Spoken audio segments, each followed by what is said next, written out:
Hi నమస్తే, నేను మీ రాపుల్ Bhaskar, educate Hyderabad. ముఖ్యంగా ఈ మధ్యకాలంలో ప్రజలు రకరకాల అవసరాల కోసం, వైద్యం కోసం ప్రైవేట్ హాస్పిటల్స్ని, ప్రభుత్వ హాస్పిటల్స్ని సంప్రదించడం, జాయిన్ కావటం, వైద్యం చేయించుకోవడం అనేటువంటి జరుగుతూ ఉంది. అయితే దారుణమైనటువంటి అంశం ఏంటంటే, వైద్యం చేసి ప్రాణాలను కాపాడాల్సినటువంటి వైద్యులు వైద్యం చేసేటటువంటి సమయాల్లో నిర్లక్ష్యంగా వ్యవహరించడం, ఆ తదుపరి చాలా మంది వికలాంగులుగా మారడానికి కారకులు కావడం, ఇంకా కొంతమంది చనిపోవడానికి కారకులుగా మారుతూ వైద్యులే మరి రక్షించాల్సినటువంటి వైద్యులే చనిపోవడానికి కారణమవుతారు అనేది పెద్ద ఎత్తున ఆరోపణలు వస్తాను. అయితే గత 14 సంవత్సరాల క్రితం హైదరాబాద్లో ఒక ప్రైవేట్ హాస్పిటల్లో మంజుల అనేటటువంటి ఒక వ్యక్తి తన భర్తను తీసుకొని సర్జరీ కోసం హాస్పిటల్లో జాయిన్ చేయడం అనేటువంటి జరిగింది. సర్జరీ సమయాల్లో వైద్యం చేస్తున్నటువంటి అధికారులు హార్ట్ ఆపరేషన్ చేస్తున్నటువంటి సమయాల్లో సరైనటువంటి జాగ్రత్తలు తీసుకోకపోవడం మూలంగా ఆ వ్యక్తి హార్ట్ అటాక్ వచ్చి టేబుల్ మీద చనిపోవడం అనేటువంటి జరిగింది.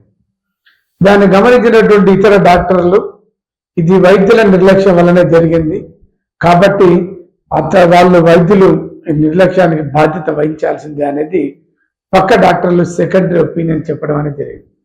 దాన్ని బేస్ చేసుకొని చనిపోయినటువంటి వ్యక్తి యొక్క భార్య మంజుల అనేటువంటి ఒక మహిళ తెలంగాణ వినియోగదారుల ఫోరంలో ఒక కంప్లైంట్ వేయటం అనేటువంటి జరిగింది. ఆ కంప్లైంట్ని పరిశీలించినటువంటి తెలంగాణ వినియోగదారుల ఫోరం డబ్బులు నష్టపరిహారం కట్టాల్సిందే అని, 18 లక్షల రూపాయల నష్టపరిహారం కట్టాల్సిందే అని చెప్పేసి తీర్పు ఇవ్వటం అనేటువంటి జరిగింది. దాన్ని ఛాలెంజ్ చేస్తూ స్టేట్ రాష్ట్ర వినియోగదారుల ఫోరానికి ఈ యొక్క కంప్లైంట్ రెఫర్ చేయటం జరిగింది. ఆ రాష్ట్ర వినియోగదారుల ఫోరం కూడా ఈ తీర్పుని సమర్థించింది.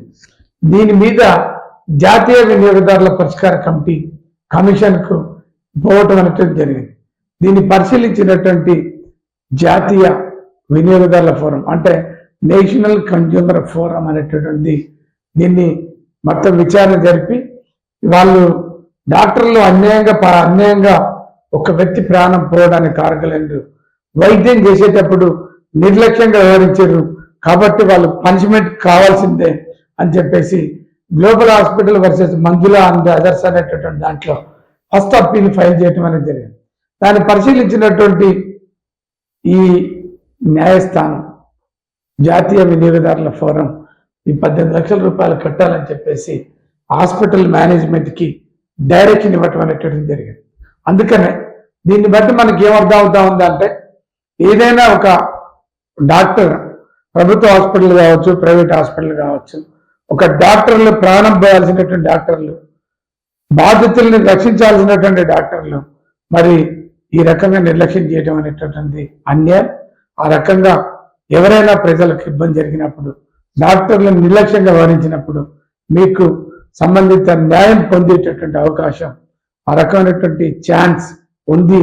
దీన్ని మీరు అంతా మనసులో పెట్టుకోవాలని మీ నోటీసులో మీ అందరికీ అవగాహన కోసం ఈ ఇష్యూని మీ నోటీసులో పెట్టడం జరిగింది. Thank you.